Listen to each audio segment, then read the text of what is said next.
fourscore and 7 years ago, our fathers brought forth on this continent a new nation conceived in liberty and dedicated to the proposition that all men are created equal.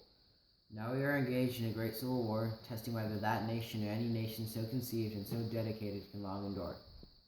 We are met here on a great battlefield of that war. We have come to dedicate a portion of that field as a final resting place for those who here gave their lives that the nation might live. It is altogether fitting and proper that we should do this.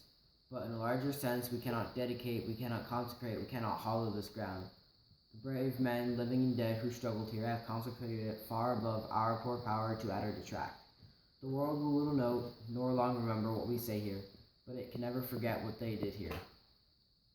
It is rather for us, the living, rather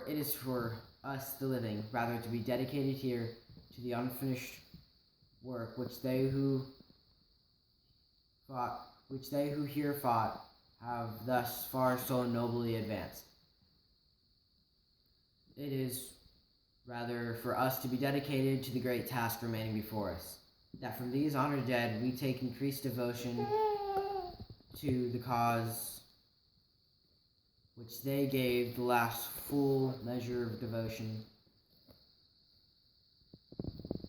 that we here highly resolve that these dead shall not have died in vain, that this nation under God shall have a new birth of freedom, that the government of the people, by the people, and for the people shall not perish from the earth.